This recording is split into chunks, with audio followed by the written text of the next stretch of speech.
squad to the sea. We grindin' just to make some history. If you ain't fucking round with me, then I'ma keep you close, my enemy. Rolling with my squad to the sea. We grindin' just to make some history. If you ain't fucking round with me, then I'ma keep you close, my enemy.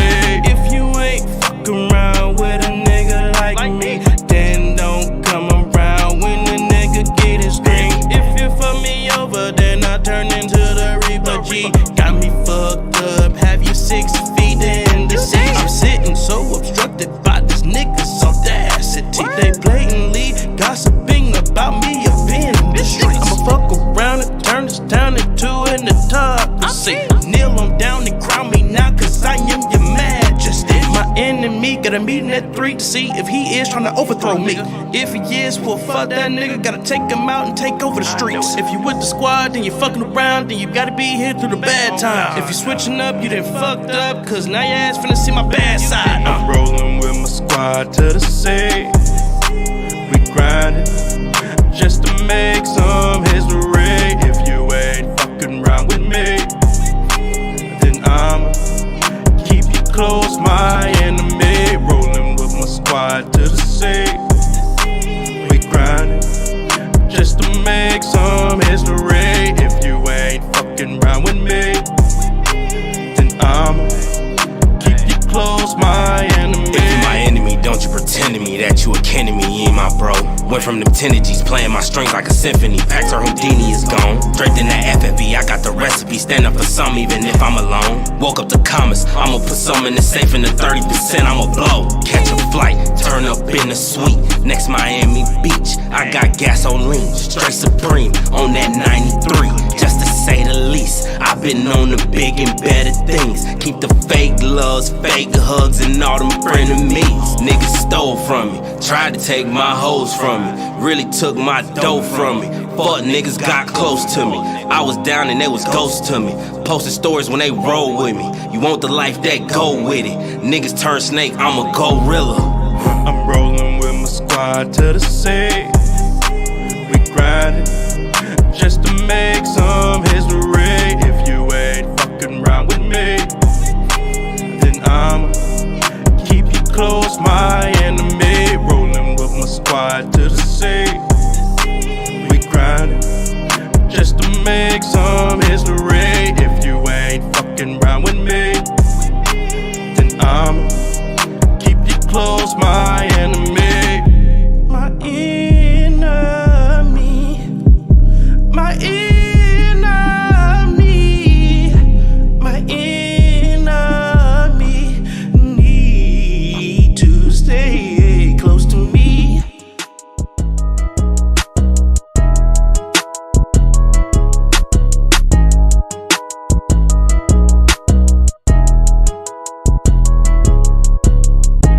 Ayo, ayo, ayo, ayo.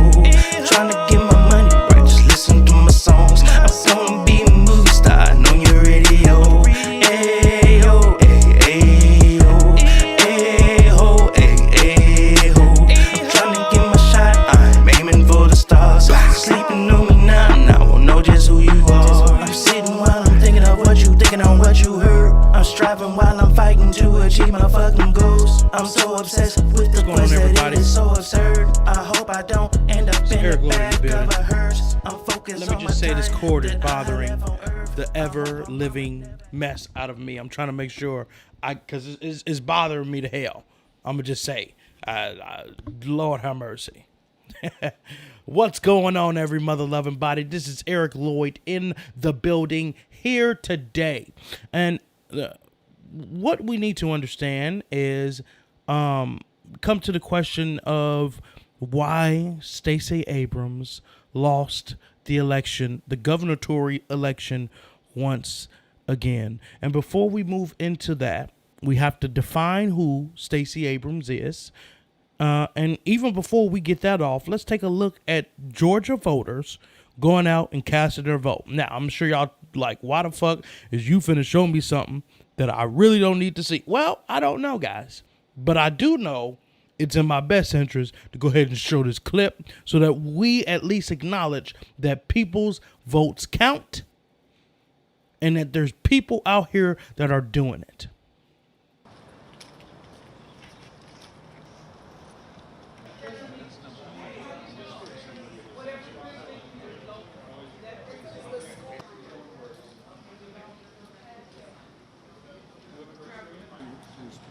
Ballot was sent to the wrong address, and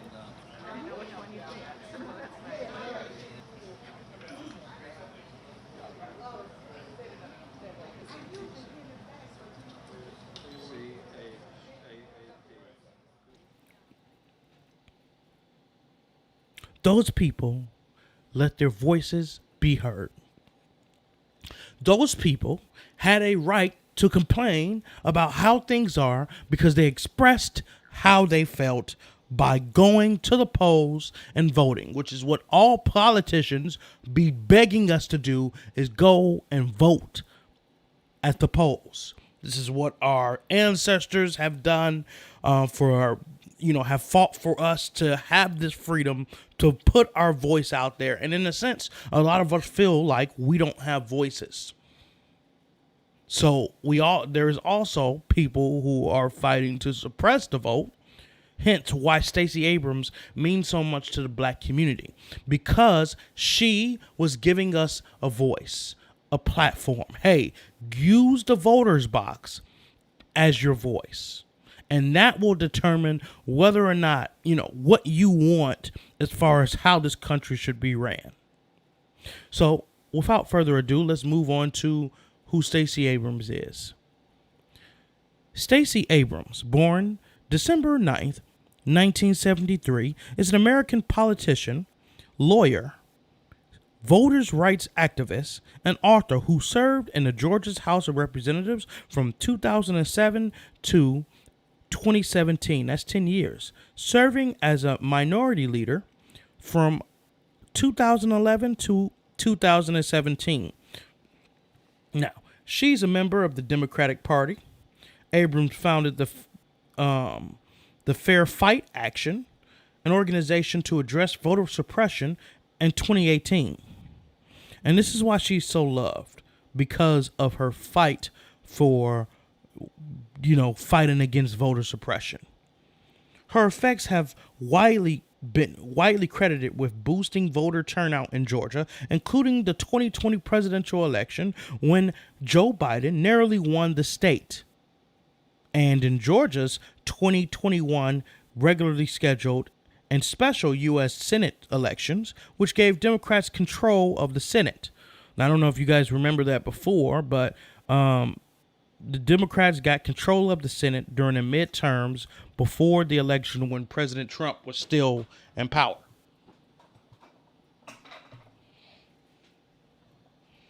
That was the blue wave.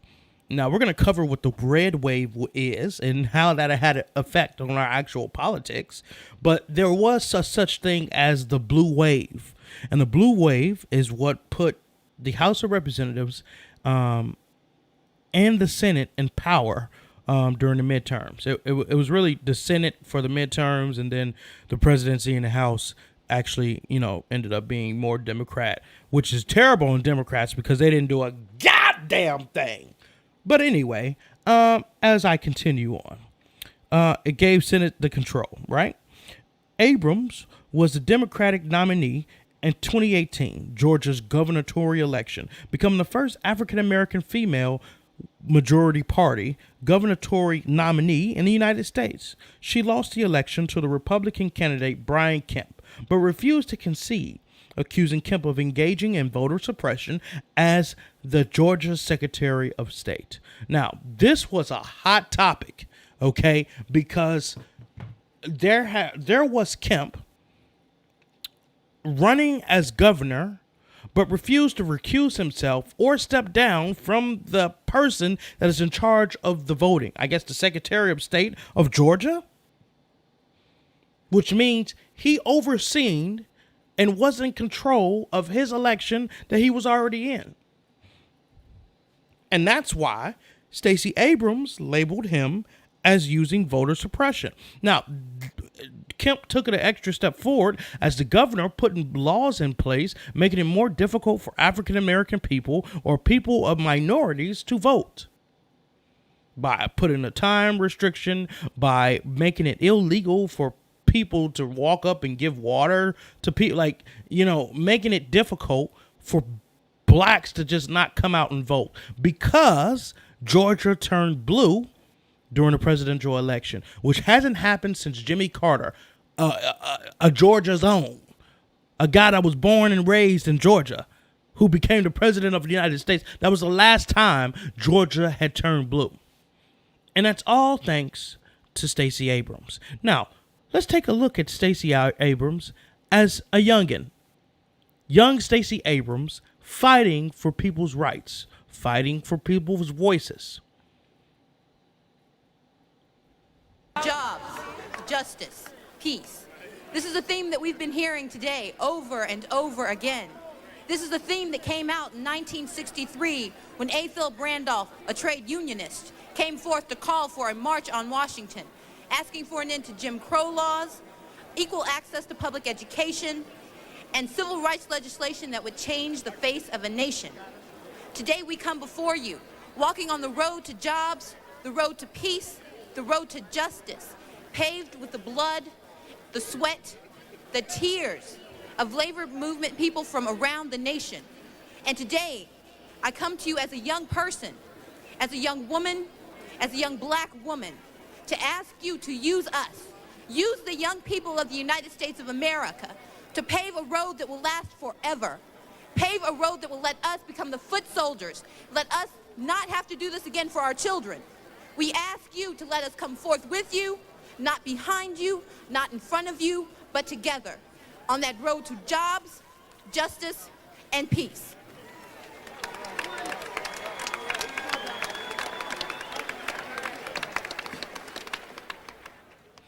That's young Stacey Abrams talking about her young voice having the ability to affect the future. And boy, isn't she not fighting for that same right? That's what makes Stacey Abrams so special. It's the fire. It's the not giving up. The resilience in her. To say, hey, my voice is going to be heard. I don't give a damn what you say. My voice is going to be heard.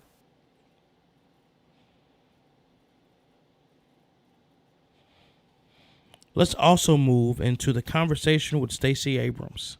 And this is when she goes down to rural areas, especially with her family, and touch base with the community.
See, here's the problem.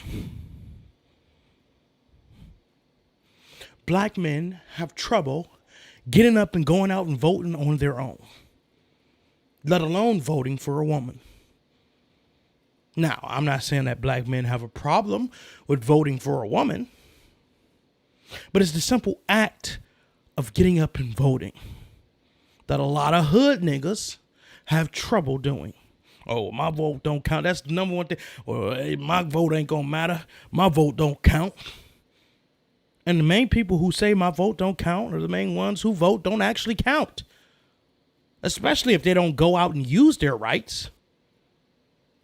One thing that I like to ask people when they say my vote don't count, I say, do you know what 1 + 1 equals? 2. Do you know what 2 + 1 equals? 3. Oh, okay. So, you know, when you're looking at the millions and millions of votes, that is one person at one time voting and it adding up. And the special thing about voting is that you might be on the right side and want the right things at that specific time for that country. That's what makes America great, is that the people actually do have the power. But when they start bringing in the Electoral College and when they start bringing up these displays that we don't really understand, a lot of black people don't have time to deal with it. Another thing is, white people do not like an outspoken black woman, men nor women. So if they see one, just like Kamala Harris, see one like that, oh, I don't want that bitch in office. I don't want that stinky. But black people, oh yeah, I love that bitch. Oh, I love how she catch an attitude and get back and clap back. I love that. We love the ignorance and the snapback because that reminds of our mothers and grandmothers, which we feel like should have a sense of essence and a sense of power in this country. They raised us, black folks. I don't give a damn how light you are or how dark you are. Some of y'all got black grandmothers, black ancient mamas who is responsible for building the household the way it is, being the rock of the family. And I want a woman like that representing the office. Long story short, Stacey Abrams lost the election for the second time. First time, I do believe it was voter suppression. I do believe we're in a stigma of not voting for Trump. They didn't feel like that would make much of a difference. And that's why Stacey Abrams didn't get over the hump. This time, Kemp whooped her ass worse than the last time. See, the last time she didn't concede because it was so close she had the right to. It wasn't close enough for a runoff, but it was close enough for her to say, hey, some shit ain't fair. And you know, my man Donald Trump picked up on those coattails. Oh, if this black bitch can do it, my ass can do it. Oh, let me do it in his voice. If this black bitch can do it, and let me tell you something, I can do it because there's no other person in the world that's great like me that can do it. So if that black bitch do it, don't. This is off the record? Okay, this is off the record. Okay, you're a very nice guy. I like you sometimes. Sometimes I don't. Sometimes you're an ass. But if this black bitch can do it, I can do it because I'm the goddamn president of the United States of America. Okay, people, I have to go get my tanning on. Y'all can kiss my ass in the meantime. Thank you. Donald Trump ass. Now let's take a look at Stacey Abrams as far as her on the concession. Because remember before, she refused to concede. She conceded immediately. We hope for tonight, and I understand that you are hurting and you are disappointed. I am too. We may not have made it to the finish line, but we ran that race, and we know this path, and we know that running is what matters, that standing is what matters, that defending is what matters. I am here because this is a moment where despite every obstacle, we are still standing strong and standing tall and standing resolute and standing in our values. And we know Georgia deserves more. And whether we do it from the governor's mansion or from the streets, whether we do it from the Capitol or from our communities, we are going to fight for more for the state of Georgia. That is what we're here for. That is our obligation. That is our responsibility. I may no longer be seeking the office of governor, but I will never stop doing everything in my power to ensure that the people of Georgia have a voice. You know what I think, guys? And some Republicans might feel some type of way about what I'm finna say. But Stacey Abrams, if you're watching this, if you ever come across this clip, if I make it into one, you are too graceful for a wicked office held by people who had prejudice. You are too graceful for that. You are too angelic for that. You are a special light to not only the black community, but people who do not feel like they have voices. You are the face of the voiceless. And to be honest, I think that you need to look bigger outside of Georgia. And of course, I'm talking about the presidency. A great option would be Michelle Obama. But Michelle Obama's heart isn't made for that kind of politics. She barely had enough heart for being the first lady, let alone him being in politics before that point. You are made for that office.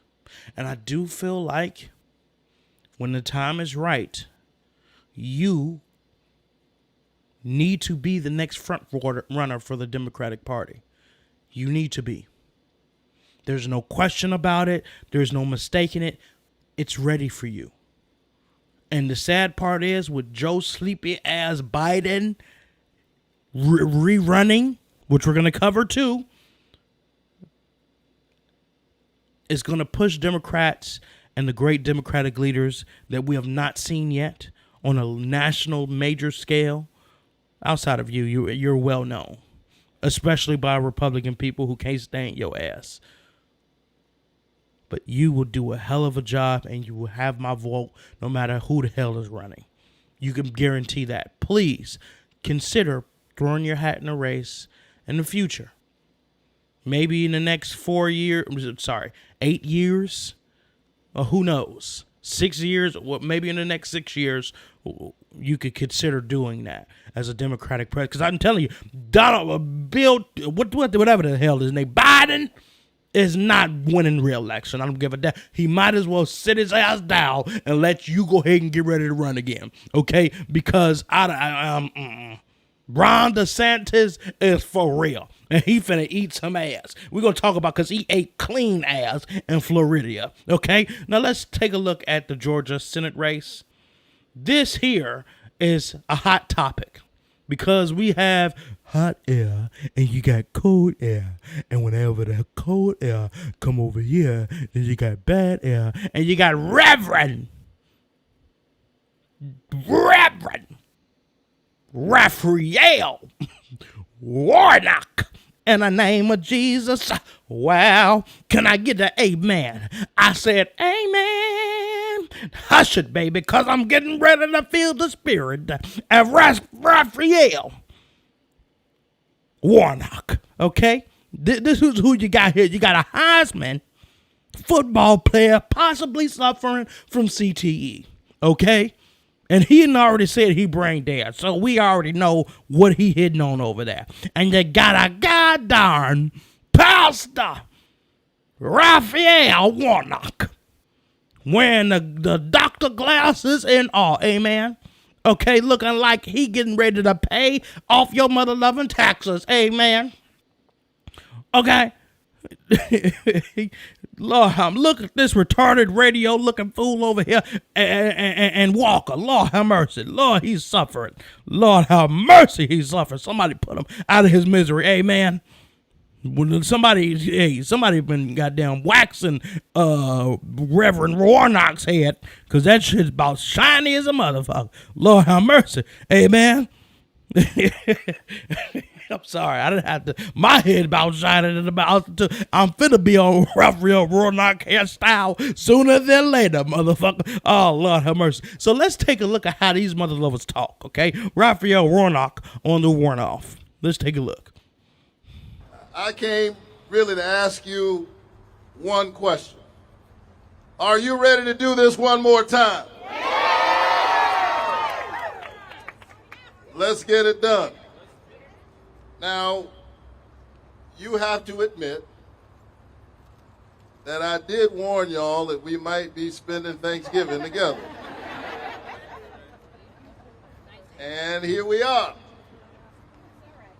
So I'm going to need you to stick with me for 4 more weeks. Can we do that? Because we've got some unfinished business. This race is about competence and it's about character. And when it comes to that, the choice could not be more clear between me and Herschel Walker. I'm gonna be honest, brother. If Raphael Warnock ran for president, Lord have mercy, I would like his ass too, because he speak clear. You know, I love a nigga who can speak real well. I mean, that's why we love Barack Obama. Hello, I want you to know that the actual idiocracy that this motherfucker is dealing with on Herschel Walker, kiss my goddamn ass. Let me tell you this, that America is a great place. And the vernacular that is going on here is second to none. But then when you got people that are talking about, you got good air, and then you take it into bad air, however the hell he sounds, it's a great and wonderful thing. Because that goddamn fool is a damn fool.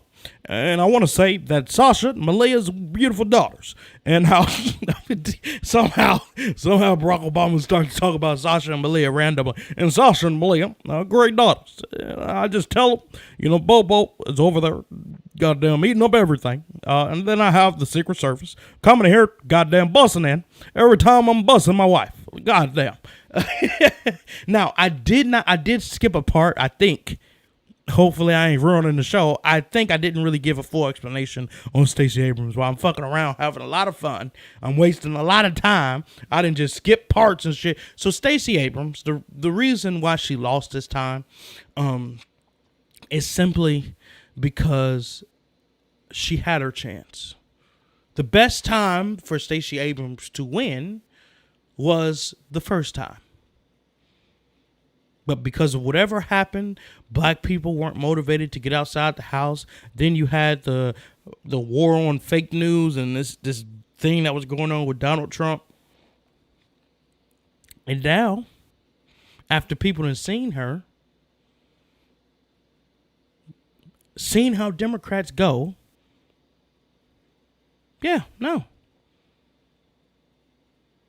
here's the thing. The bad timing it was. If I was her, I probably wouldn't have ran this time, because you had Democrats who had full power. And the problem with Democrats is when they get in office, they don't do shit. When Republicans get in office, they take all your human rights from your ass. Okay? They bring it back to white again. Okay? Take tax breaks like a mother lover off the rich. Okay? Poe, you getting taxed to hell. Okay, you might have the economy right, but you're going to lose the right to breathe freely on your own coming under the Republicans. Okay, so you either got your human rights restricted, democracy coming to an end, or you got Democrats ain't doing shit in office. And regardless of which one is in power, after a certain point, when the presidency had full power, like a Democratic Senate, Democratic president, Democratic House, always, it changes to the other party. So regardless, Bill, I keep saying the same dumbass names. Sleepy Biden will not run re-election. I don't give a damn what nobody say. I will vote for him. Let me just go ahead and put that out there. I'm going to vote for his ass, but I know he ain't going to win. I'm telling you right now, I know his old ass is not going to win. Okay, especially if a smooth criminal looking bastard like Ron DeSantis come up. Oh, like smooth operator. One more time, that smooth operator. Smooth operator. Okay, that nigga gonna come in smooth than the motherfucker went over black motherfuckers. Okay, Trump done did that with his ignorance. That's why niggas love Trump. Okay, so with that going on, with the history of politics coming how it is, as I've told people before, Stacey Abrams wasn't going to win this time.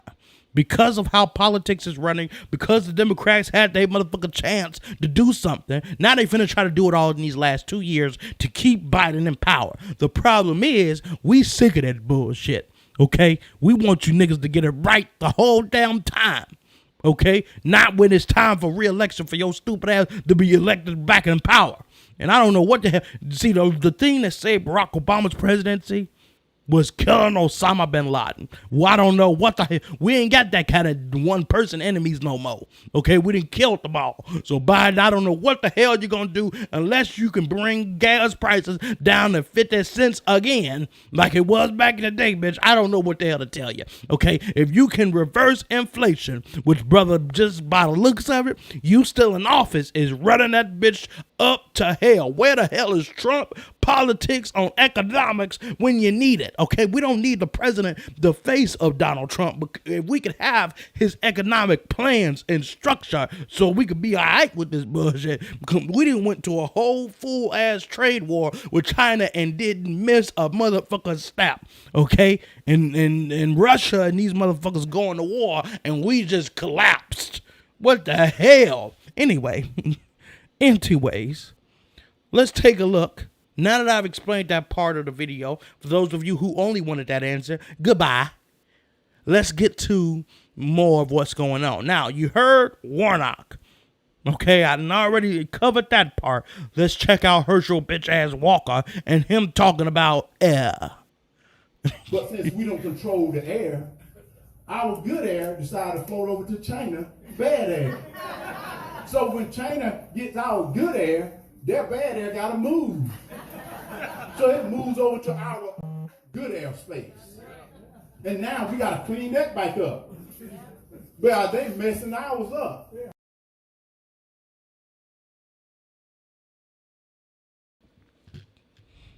Lord have mercy. To get this goddamn fool. And you know what? Because I done looked at some of the results. That's what we're covering here today.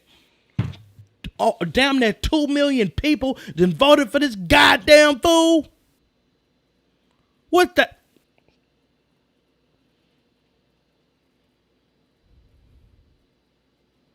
Now I'm probably gonna get kicked off of YouTube for saying this shit. But putting Herschel Walker in office is equivalent to putting O.J. Simpson ass in there. It's as equivalent to digging up Aaron Hernandez's dead ass body and putting his ass in there. Okay? These are all motherfuckers. That's just equivalent to putting AB in that position. Okay, these niggas are not qualified mentally to handle that kind of structure. Okay? Lord have mercy. Jesus, Lord. Please help Herschel Walker and the goddamn 2 million assholes in Georgia who voted for the bitch. Jesus Christ. This is nothing but a coontocracy. Yes, house nigga. This is Samuel Jackson. Off of Django. Nah, and for white folks out there, the Django, no, it's Django. Okay, this is Samuel Jackson on the Django movie. This is just right before his ass get old and crippled. Okay, that's him. Soon a nigga finna be acting like an ass when he gets in power. So let's check out a random black guy. Check out his channel. Subscribe if you know who the hell he is. Amen and the restitution, all the motherfuckers. Let's check it out. The election results are in. Georgia Senate race, Raphael Warnock versus Herschel Walker. And it will go to a runoff because neither one has a clear majority. So how do we get here? Why hasn't Warnock displayed in some way, form, or fashion he can be more relied on to fight for us other than give speeches? We're also here because independent voters who sided with Brian Kemp looked down at the ballot, saw Herschel Walker's name, and said, nah, I'm good. December 6th, the runoff day begins. If you like your news like you like your honey, raw, subscribe to this channel. I like that. If you like your news like you like your honey raw, subscribe to this channel. Wow, that was dope. That was a bar. I got to think of something dope like that. Shit. Because I give news, but on some, you know, for regular folk to explain it and break it down for you regular niggas out there. That's what I'm doing it for. I really want to break down politics for hood niggas. That's the purpose of what the hell I'm doing. Okay? Make it more explainable and understandable for motherfuckers out there who don't understand. Okay? This is what the place is for you motherfuckers. Okay? Let's check out a clip expressing Warnock and Walker's tight race. I may no longer be seeking the office of governor, but I will never stop doing everything in my power to ensure that the people of Georgia have a voice. I'm telling you right now, I'm like Ricky Bobby. I don't come to lose. And I told you, he's going to be tough to beat. He's going to be tough to beat, but let me tell you what, he got the wrong Georgia here, don't he? We always knew that this race would be close. And so here, that's where we are. So y'all just hang in there. I'm feeling good. I do. I feel good. I ain't gonna lie to y'all. I'm gonna keep it $1.50 with you mugs. First off, let me Herschel, one, Stacey Abrams, God bless you, sister. Apparently you're not gonna be running for governor no more. That's right, you shouldn't. You should run for president next. Point blank period. Next. I'm out here like Ricky Bobby because I ain't come here to lose. I mean, I forgot what Ricky Bobby said, but I ain't come here to lose. Nigga, if you gonna mention Ricky Bobby's name, you better mention the proper statement that's legendary. My father always said, if you're not first, you're last. You forgot that he didn't just jump into the Ricky Bobby, but my black ass ain't come here to lose. Okay. All right. Oh, Lord have mercy. And then I'm going to keep it $1.50 with Raphael Warnock. Homie, the black man who raw as honey. Okay, I don't know his name, so I'm going to have to add his clip, his URL, whatever the hell, link in the description box. But every time that nigga's talking, no matter where he's talking, it sounds like we're in the church. Okay, Sean Thomas, how you doing, brother? I miss you, dog. You see, we upgraded with a motherfucking mic. I thought I lost a brother. I thought I lost somebody. I miss you, partner. How you doing? God bless you. Anyway, you done made me forget what this nigga always coming in, fucking up shit, making me forget what the hell I was talking about. Anyway,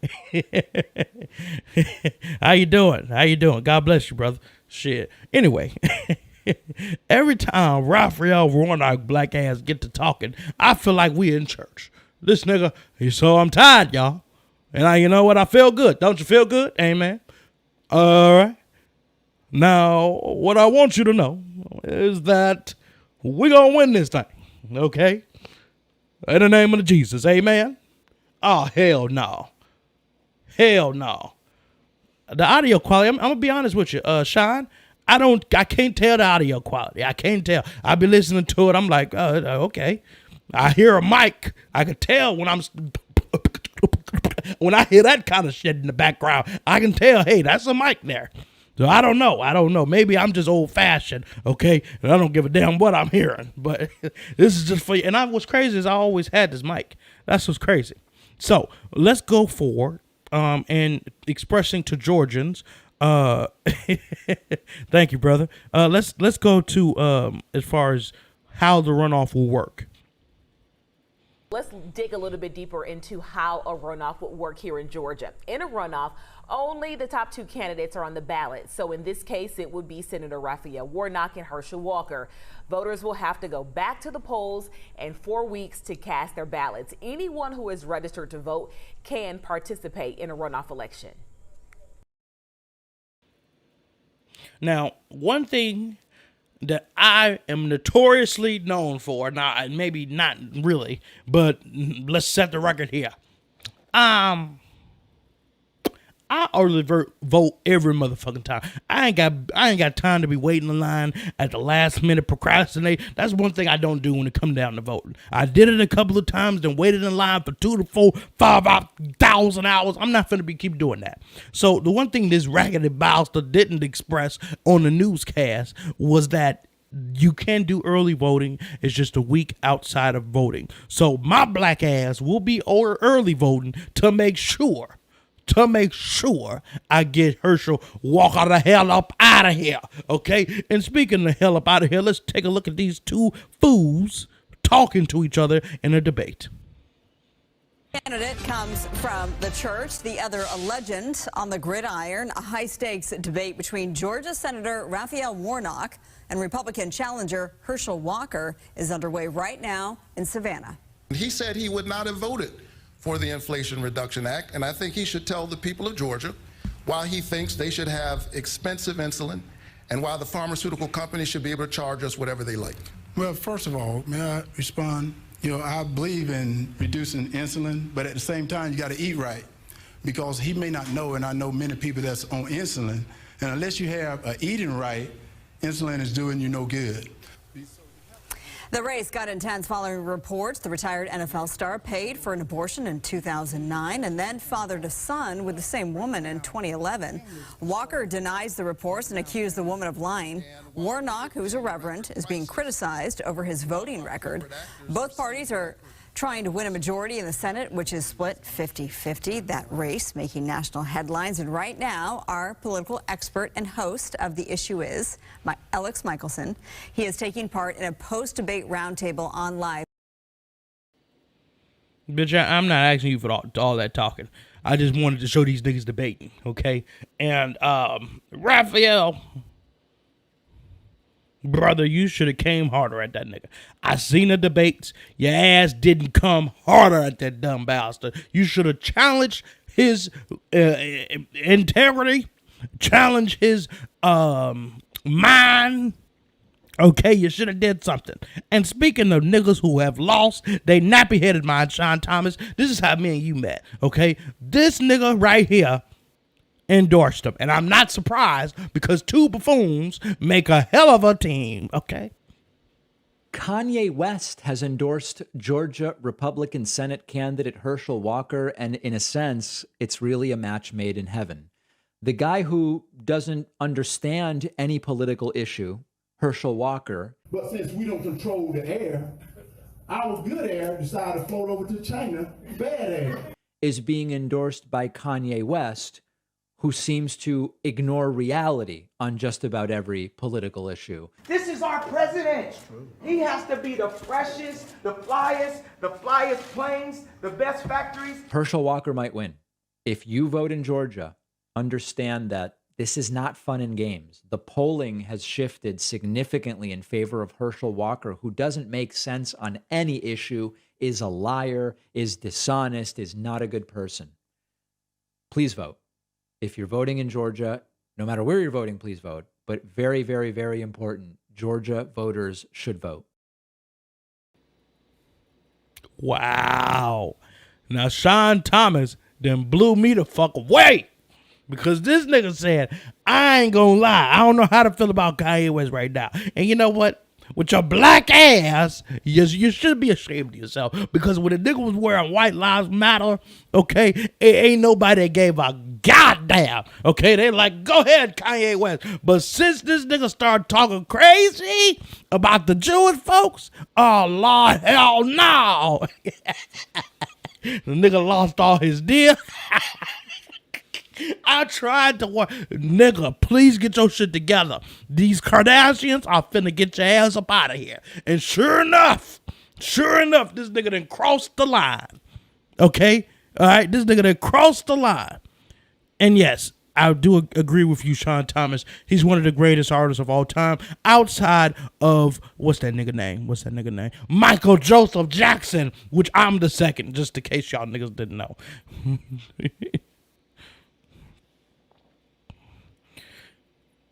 Hey, I appreciate that, brother. You know, you might think I'm voting wrong, okay, but it's all good. It's all good. This is what make America great. We are prideful, regardless of what side we on, and let a nigga try to bomb us and see what the hell gonna happen. We gonna come together. Fuck red and blue, boo boo. It's about the United States of America, okay? I done called you boo boo. I mean, I got a little too excited. My bad. All right, you might have something about Jesus Christ being my boyfriend. I ain't gonna lie. I remember that, motherfucker. I ain't forget. You the only niggas that be wasting your time on my damn live streams, and I appreciate that. Now let me get back to regular scheduled programming and check how Walker reacts to MSNBC smearing this nigga's name by calling him a Negro and all this other kind of shit. Coontocracy, that's what he is a goddamn coon that's gonna be used as a puppet. I'm talking about Walker's stupid ass. All right, here we go. Now you ask, why are Republicans backing this man who's so clearly unintelligent, who so clearly doesn't have independent thoughts? But that's actually the reason. Walker's going to do what he's told. And that's what Republicans like. That's what Republicans want from their Negroes, to do what they're told. Here with reaction is Georgia Senate candidate Herschel Walker. You know, I noticed the race has gotten vicious. I noticed the media in Georgia has turned on you completely. They're in the tank for Raphael Warnock. The polls show it's still very close. And I'm predicting that you're going to be rising more and more every day because the campaign's just getting geared up. What's your reaction to this idiot on NBC? Well, you know, I think MSNBC and this gentleman here, and I said gentleman, they're upset because Raphael Warnock and the left crazies have spent over $25 million against me, and the race is still even.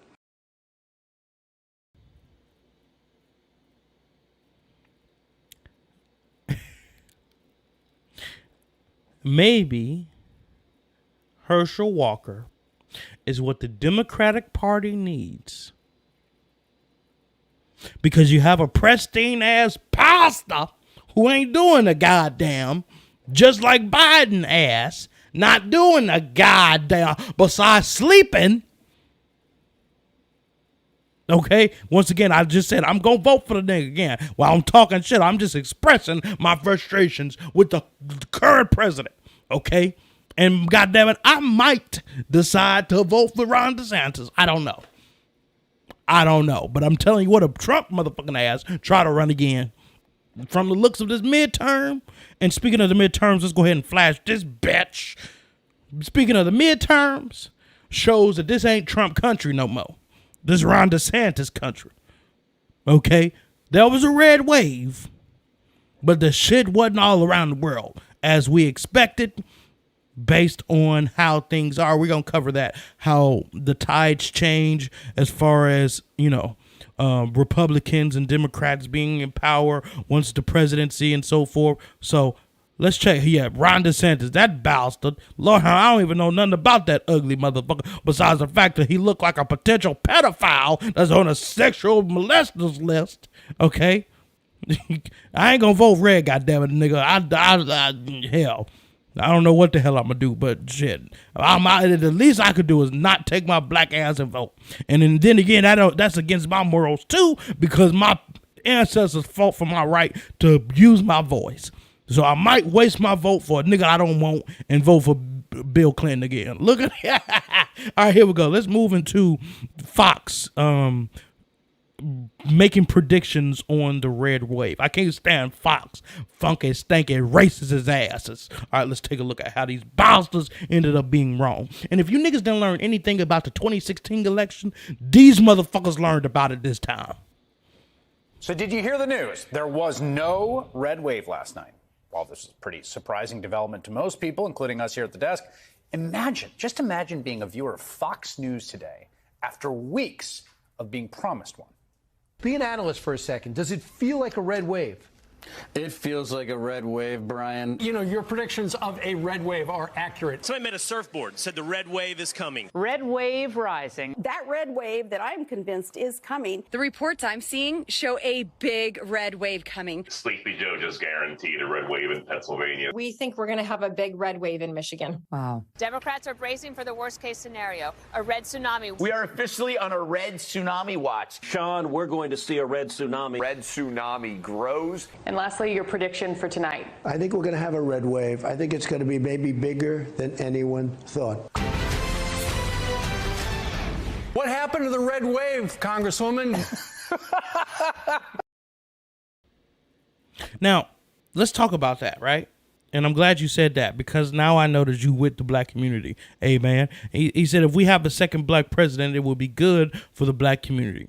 Maybe if Kamala Harris runs, that would be good. Now, mind you, I have a strange feeling that Sean Thomas is a black man, okay? And like I was expressing before, us niggas love a black woman with some snapback.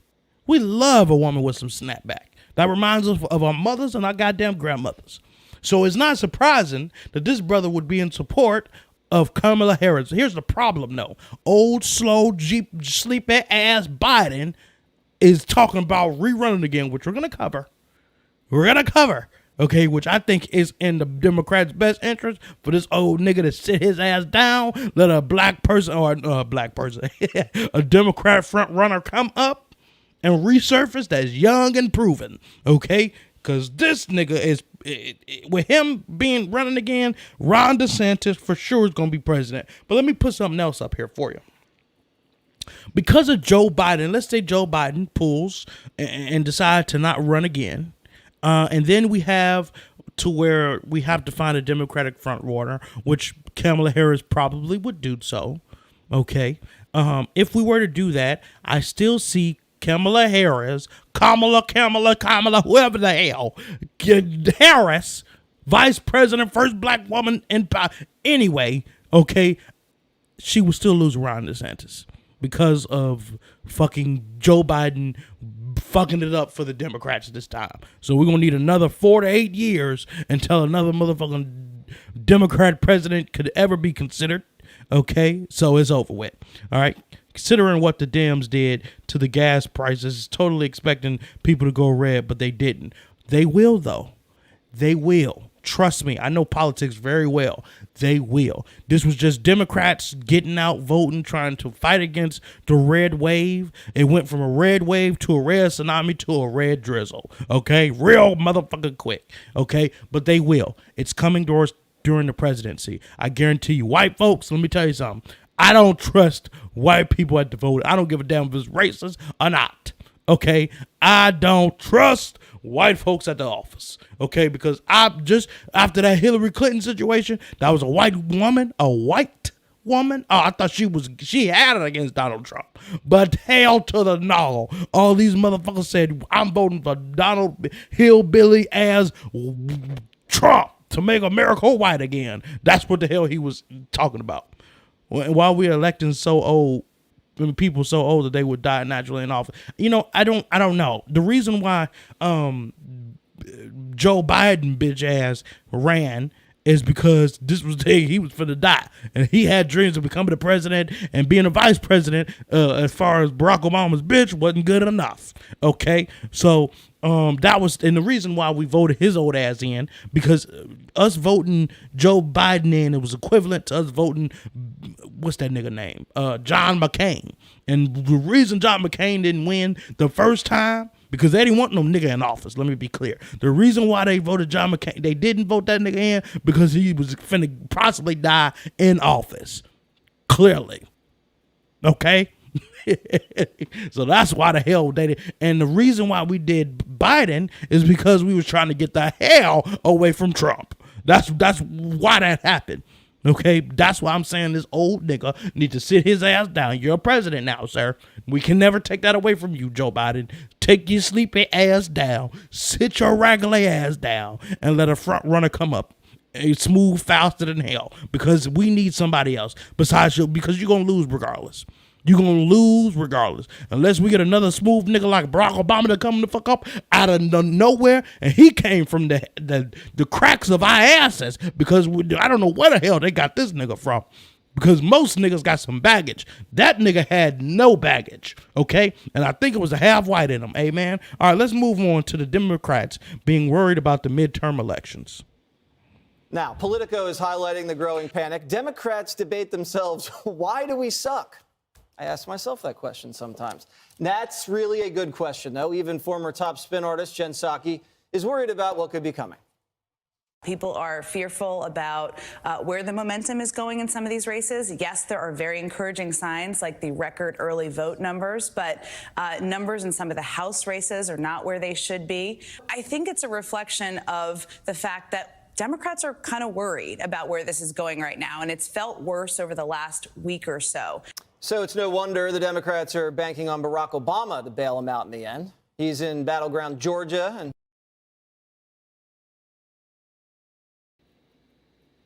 let me just say, the greatest gift that the Democratic Party had ever received was Barack Obama. That's the greatest gift we could have ever received because we got him young, okay? He ain't that goddamn old compared to some of these regular-ass presidents now, okay? And he still got power and sway. People miss Barack Obama. I miss Barack Obama. I miss being able to look up, at him and be like, yeah, I could become just like him as the president of the United States of America. And so much more. My son, who's mixed with a chick from the UK. Okay, I'm talking shit. She upstairs. It's not like we're not together. I'm talking about a chick. I'm sorry, baby. I love you. Hey, man. But his mom is from the UK. Okay, his dad is a black bastard from Chicago, Illinois. Okay, who so happened to be raised in bitch ass Georgia. Amen. So when looking at Barack Obama, it lets me know that my son has the ability to become a president of the United States with his cute ass. But Barack Obama was amazing. Yeah, he was a real, he was a great leader, and a great young person to look up to, for, when you're, as far as inspiration. Yeah, he helped the Democrats. Yeah. I love what he did by killing some of my bitch ass Laden and all these other motherfuckers. But outside of that, amen, and the stimulus and all that shit. And then Trump came in giving us more stimulus and more money. So, all right, let's check out Joy Reid on the red wave. 80% of the country says America's out of control. Voters are most concerned about the economy, inflation, and crime. In that order. January 6th, not there. And they trust Republicans to handle these issues the best. Democrats aren't going to like that, or the polls that show blacks, Latinos, and women walking away from their party. But Joy Reid doesn't listen to the polls. She thinks they're rigged. If you believe the recent headlines, you would think that MAGA fascism is ascendant. If you get past those headlines and dig a little deeper, you uncover an insidious and seemingly intentional campaign by Republican-backed polling firms to flood the zone and tip the balance of polling averages in favor of their candidates, to create a narrative that Republicans are surging and that a red wave is imminent and inevitable. Here's the thing. Once again, the reason why there was a blue wave versus there not being a red wave is because the damage that Trump has done, the hatred that Trump has caused, the division that Trump has caused. That's why. It has had people who felt like they didn't have a voice or say when it comes down to power. It gave them a reason to stand up. Hence the blue wave, which then carried into the election of the presidency. The reason why the red wave didn't happen was because the beliefs and the reason why the Republicans are fighting for what they're fighting for is based on their own reality. that are conjured up by their own thoughts.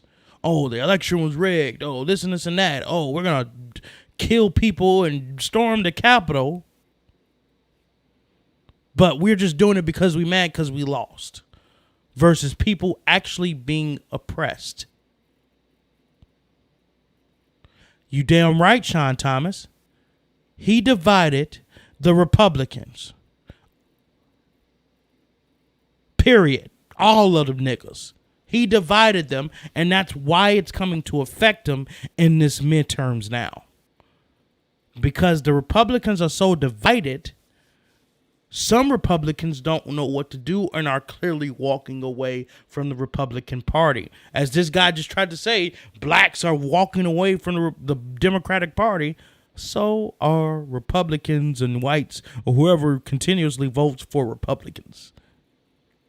And speaking of which, let's go into history of voting, because this is so important when it comes down to people that's talking about fraud. Let's take a look at our history of American voting.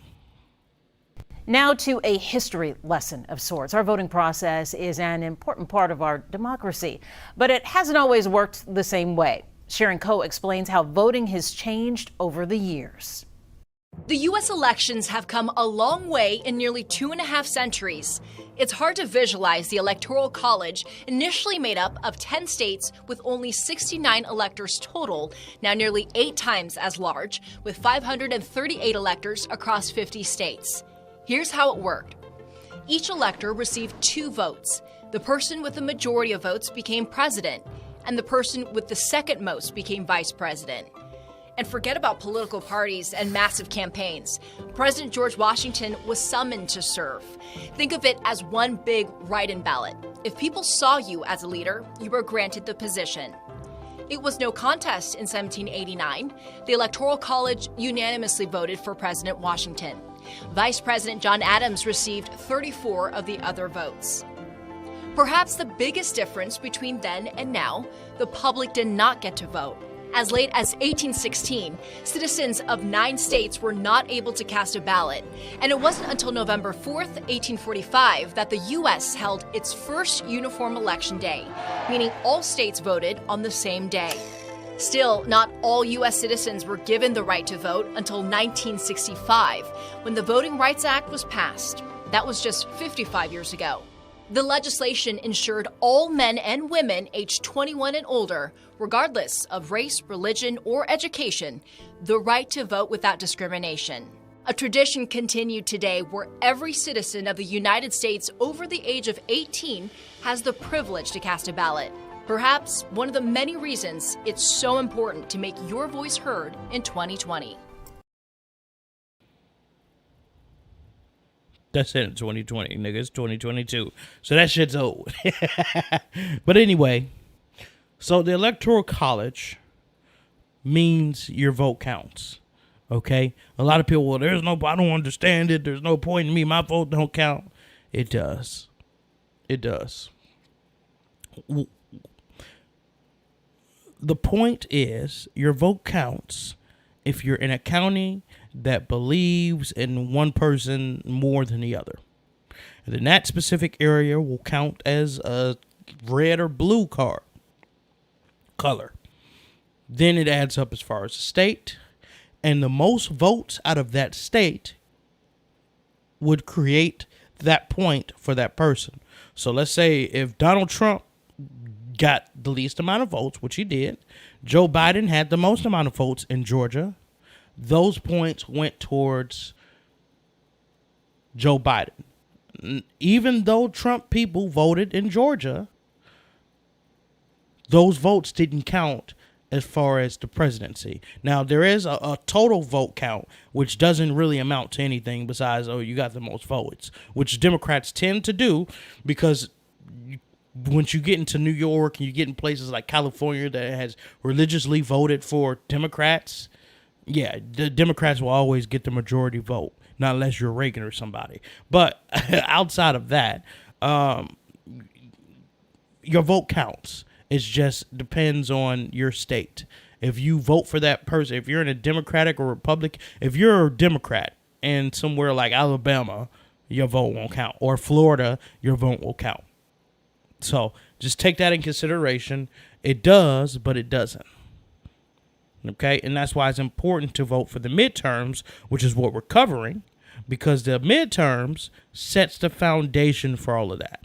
If you can turn your state blue, it will give you a better chance to turn your state blue when it comes down to a presidential candidate. Then the person that you elected in office could push for that presidential candidate to keep your state, that specific color that you're interested in. So, yes, your vote counts. In a way, it doesn't for the presidency, but the midterms and, of course, the presidency at the end of the day, it counts. Okay, I kind of probably made it confusing for you bastards out there, but let's move forward. What the U.S. midterms election means, or whatever the hell that is. Let's take.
This is breaking down why it's important.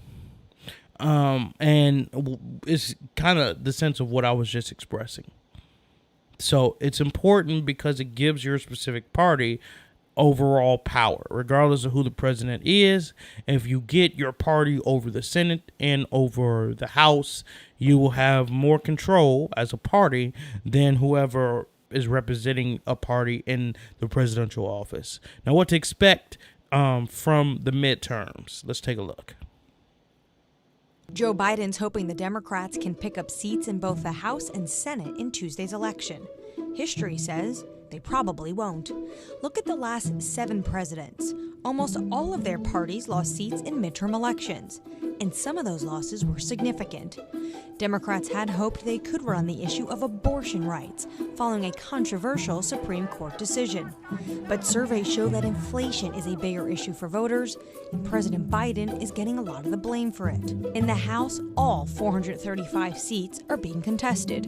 Republicans only need to pick up 5 seats to take control. Polls indicate they should do that easily, and they will probably pick up more. The Senate is seen as a toss-up, with 35 seats being contested. Right now, the chamber is divided 50-50, with the Democrats in the majority because Vice President Kamala Harris can vote in a case of a tie. Republicans need to gain just 1 seat to take control. The Senate could come down to close races in a number of states, including Pennsylvania, Georgia, and Nevada.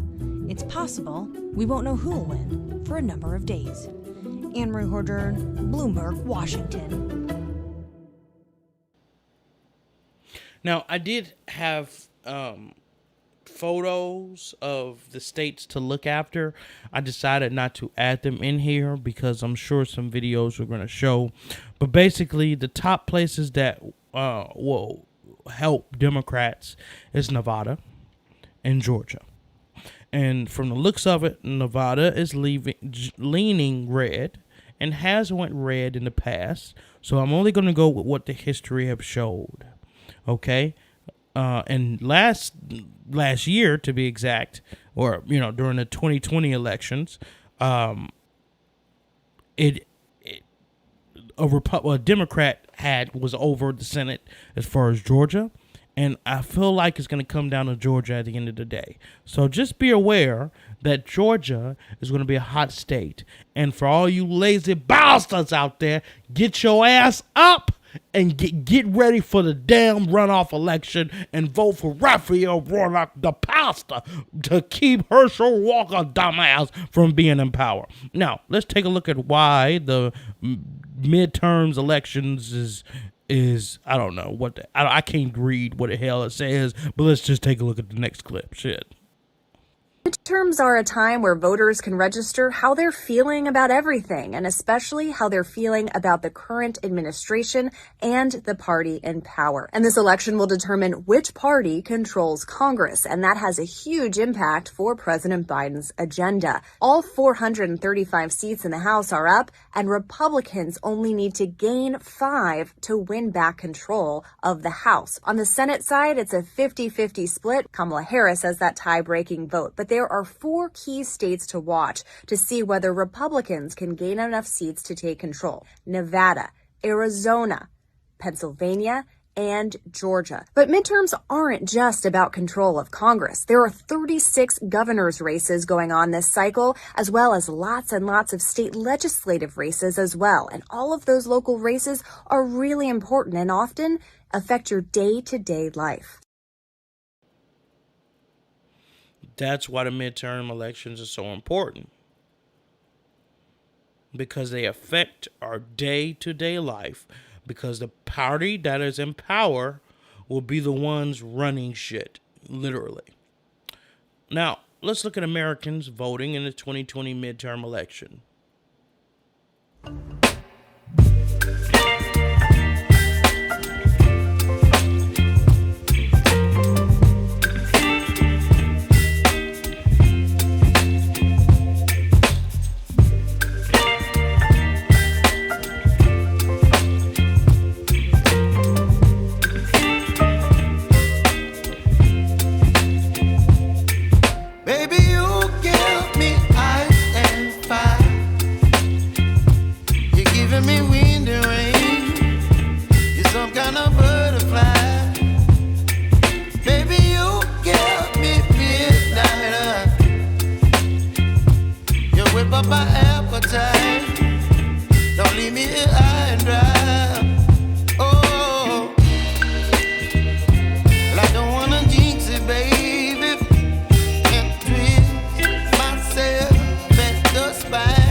Important. We need to come out and vote because it's our right. If we don't vote, then we don't have a say.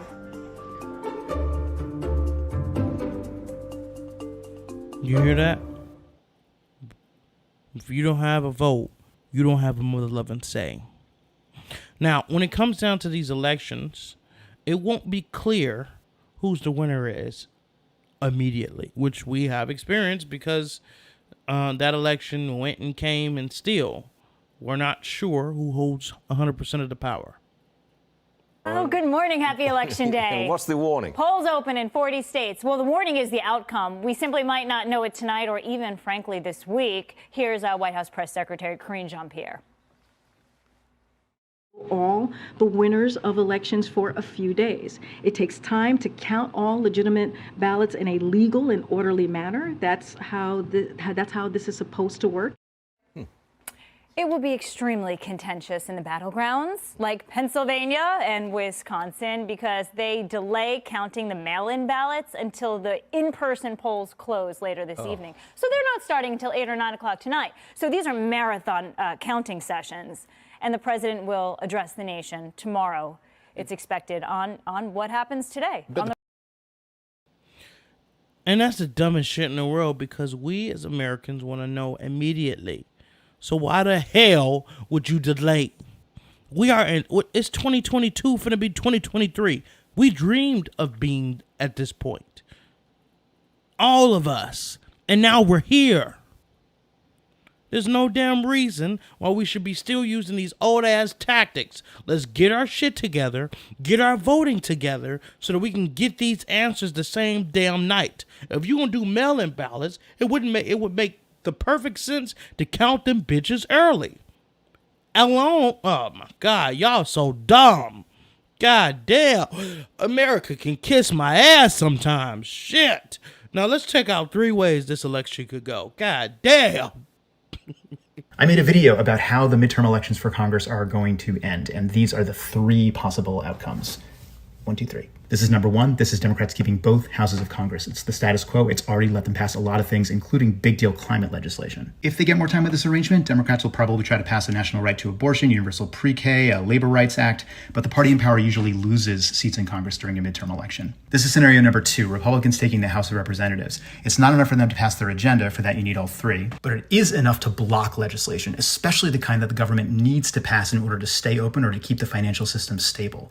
If they refuse to pass those, they have a lot of leverage, and there's almost no limit to what they can demand. Can they dismantle what the Democrats have done on climate that way? Maybe. Last one is this, number 3, the Republicans get the Senate. And for this one, you need to understand that the last time this scenario happened, the Republicans used this power to completely make over the federal courts. That's how Roe v. Wade got overturned. It's why all these gun laws are going away, and the same thing is happening to voting rights, and Republicans getting the Senate again would basically be opening up phase 2 of that.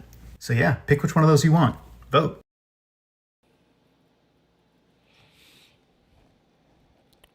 Is still in question. It is still in question.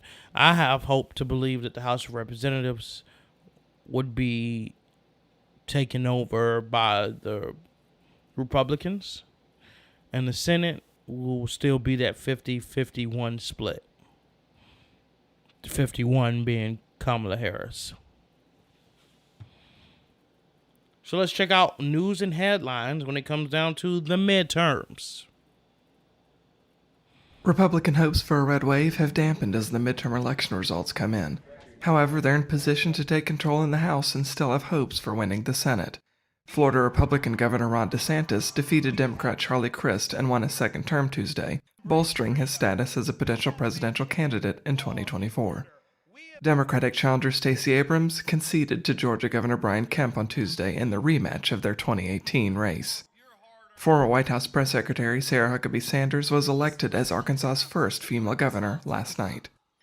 And Tropical Storm Nicole neared hurricane strength this morning as it barrels toward Florida and the Bahamas. For more news and headlines, head over to cbnnews.com and tune into the Quick Start podcast every weekday morning at 7 a.m.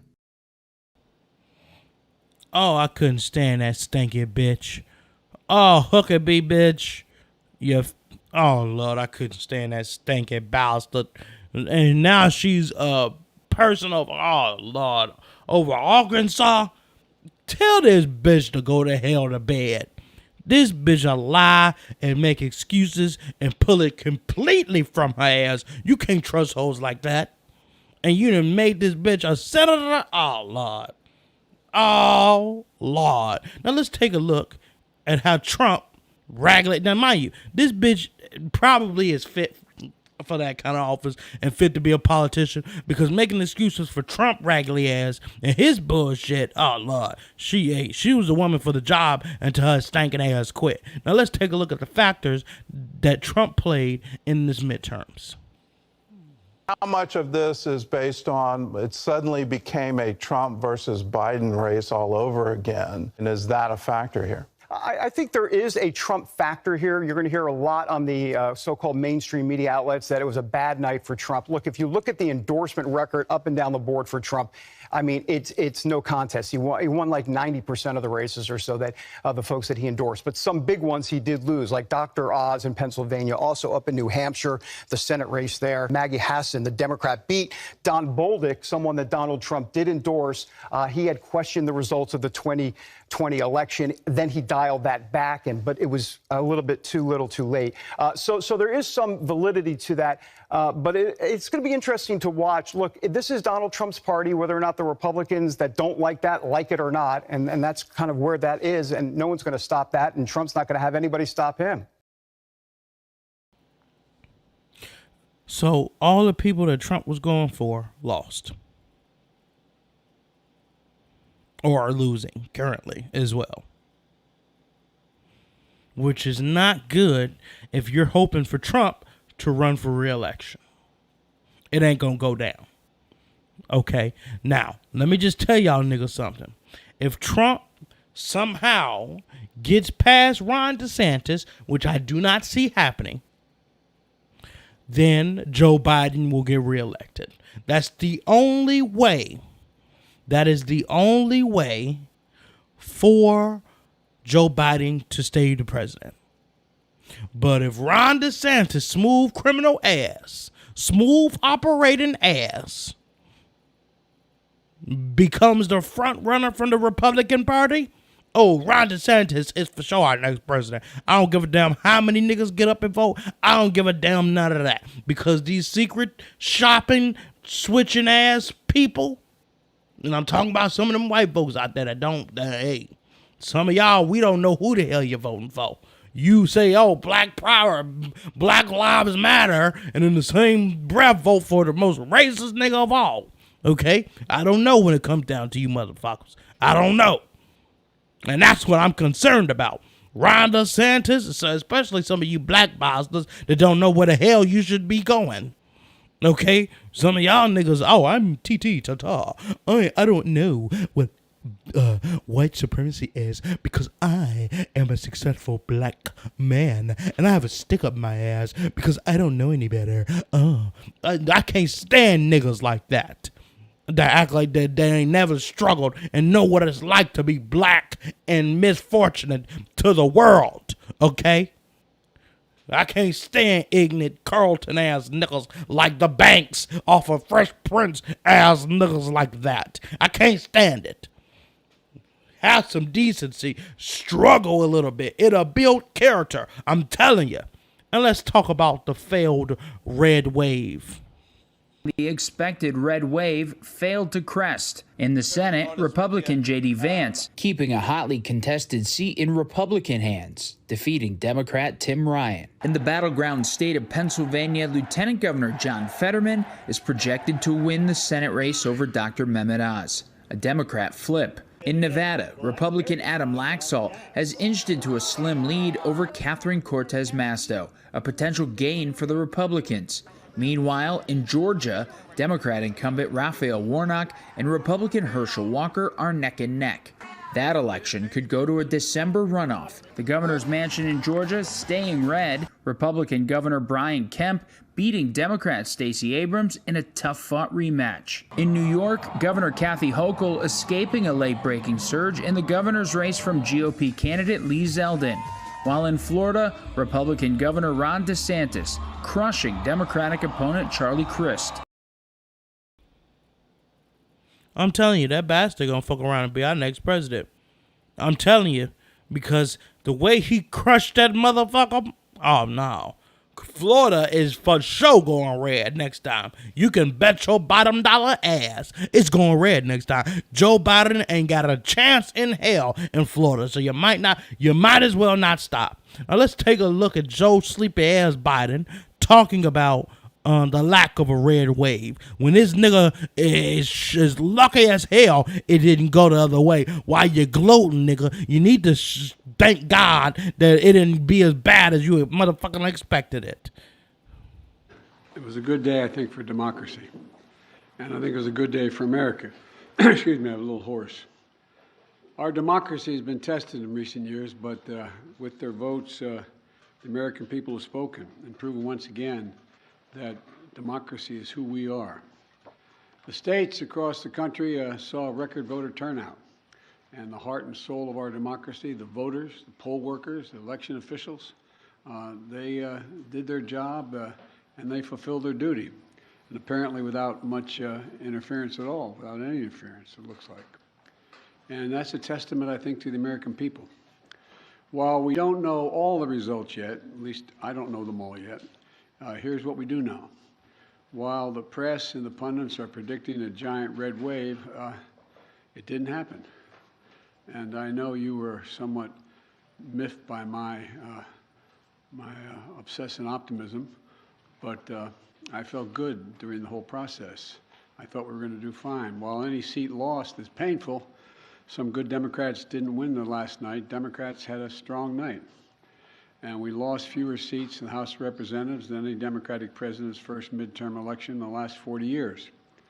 And we had the best midterm for governors since 1986.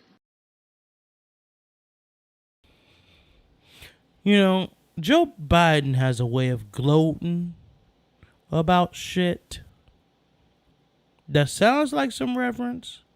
And then you think about it and be like, well, nigga, I mean, it still ain't. It's still fucked up. So I don't know what you're talking about, nigga. The problem is Democrats were in power and didn't do shit about it. They passed some climate shit, and that was the biggest thing they could get done. We didn't get no gun laws. We didn't get none of this shit that y'all been campaigning on forever. None of it. And now you're talking about the fact that the Democratic Party did well, which you didn't, because we did lose seats. We did. Okay, maybe they did good in the gubernatorial area, but the governors only control the states. That's why states have their own constitution outside of the United States Constitution. It's damn near like the president of the state. It has no effect on her actual day-to-day decisions when it comes down to the checks and balances of Congress. Of the president, of the fucking House of Representatives, and the Senate. The mayors have no say when it comes down to that. Now let's check out what the midterms mean for people.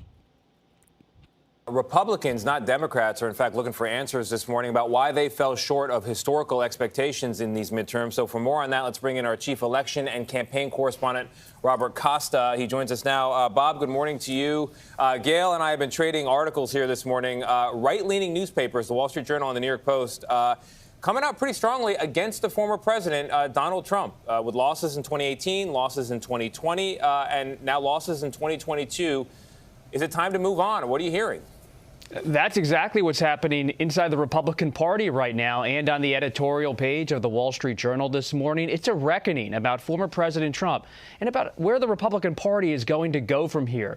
For weeks now, we've been hearing about how Trump wants to get into the 2024 race this month. But now so many of my top Republican sources on Capitol Hill in the 2024 ranks, they're saying maybe it's time to go toward Florida Governor Ron DeSantis or give an outsider like Maryland Governor Larry Hogan, who I spoke to yesterday, a chance to carve a new path for the GOP. So a lot of turbulence right now, a lot of conversations about the future.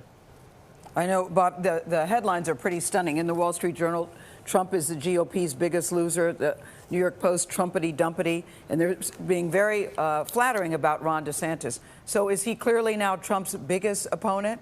And what about Mike Pence? How does he fit into all of this with a new book coming out? The big question, Gail, for Governor DeSantis is whether he wants to get into a messy, complicated political fight against the former president. We've already seen that Trump on the campaign trail this year has called the Florida governor Ron DeSanctimonious. That was a political warning shot to DeSantis, I'm told, that if you get in, it's going to only get worse. So DeSantis, he's in his early 40s. He has. You hear that? DeSantis in his early 40s. This motherfucker's young, ready to go. DeSantis is going to whoop Trump's ass. I don't give a damn what nobody say. Trump is making the Republican Party implode. And the Republicans who have some goddamn sense about themselves will see him as a saving grace. Niggas who play dumb and played the games just so that Trump didn't eat them alive. Mitch McConnell, Lindsey Graham, Mitch McConnell, what's that nigga name? I just said Ron DeSantis will be their guy. Trust me. Trust me. That Liz Cheney, whoever the hell, Ron DeSantis will be their guy. Trust and believe. Ron DeSantis will be responsible for bringing the Republican Party back together. And as a Democrat, Ron DeSantis can kiss my natural black ass. Because as a Democrat, I would love nothing more than to see the Republican Party implode. But then that gives independents more power, and independents, you know, when the independents ain't got nowhere else to go, they go to Democrats. Okay, so that's going to be bad news for the Democrats later down the line.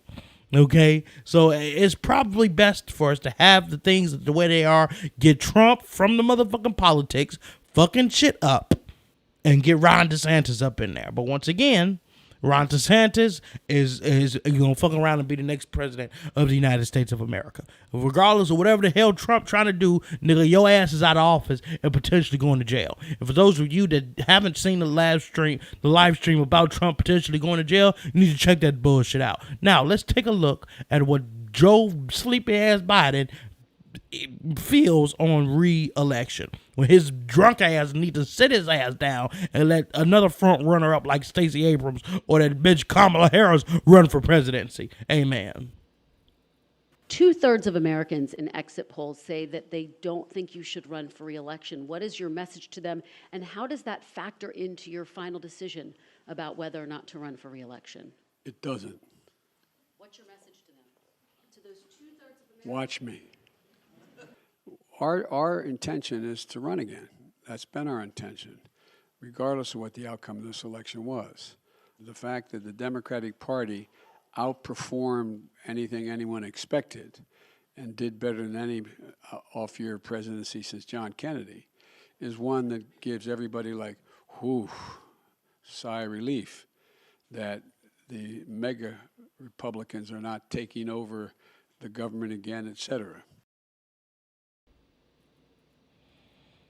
Oh, they coming. Oh, they coming. Let's not get it twisted. Let's not woo yet. And Joe Biden, you know better than all people. They coming. And they coming for your old ass with your head on the stake. Let's not forget, while you gonna fuck around and miss your moment and get your head snapped. Fucking around, removed from office. Brother, please, bunker down. Figure out something politically to keep your ass in office, okay? And lastly, I don't hear anything about voter fraud, especially from the same people who was talking about this red wave. See, they don't claim voter fraud when they're good. And Trump even said beforehand, if I win, okay. If I lose, I'm going to have to look into it because that's not right. He said it before he did it. Let's take a look at Obama. Oh, goddamn right. Obama on voter fraud. Listen, I lost my first congressional race by 30 points. I got whooped. You know what I did not do? I didn't say this was rigged. I didn't claim fraud. I certainly didn't instigate a riot on the Capitol. Instead, I asked myself, how can I be better? Yeah, good luck getting Republicans to ask themselves that question. And of course, he's completely and totally correct. And that's what makes Obama great. That's what made him special. Because when he fucked up, he made sure he took a self-reflection of himself. When Sandy Hook went down, he took that as the darkest point of his presidency. He felt responsible in a sense because he was the leader. That's what I love about him. That's what a real leader is. That's what a real leader is supposed to do. And it shows us that we don't have any real leaders on the Republican side. That they would do anything in their best interest so to keep their pockets in line and keep their views in line. And to keep power. And that's the problem. Ladies and gentlemen, I hope I have made it more clear and understandable as far as these elections. I told the people, oh, this is not going to be a long live stream. And in the middle of this shit, when it's a long live stream, I start getting a pain in my side and shit. Lord have mercy. I enjoyed this live stream. It was very entertaining. I love politics. Some of you who's watching might enjoy politics. Some of you who are watching that don't understand politics hopefully found some interest. And it's very interesting. All right, this is dramatic. If you like reality TV shows, just sit down and watch a goddamn Congress meeting, okay, televised, on how they be bickering and fighting with each other. Oh, this is amazing and hilarious, okay? And it affects us all day to day. I love this shit. I will see you guys possibly Tuesday night or Wednesday morning or Wednesday afternoon. Don't know what the hell I'm going to be covering, but, you know, God bless you guys. Good night and good morning, whatever the hell time you're watching this bullshit, and we'll catch you on the flip. You motherfuckers be safe, and don't forget to vote for Georgians. Take your bitch asses up. I'm gonna be pushing this shit the whole time. Take your bitch asses up and go to the voting poll, hoes. I'm out. Eric Lloyd and this motherfucker. Peace, niggas.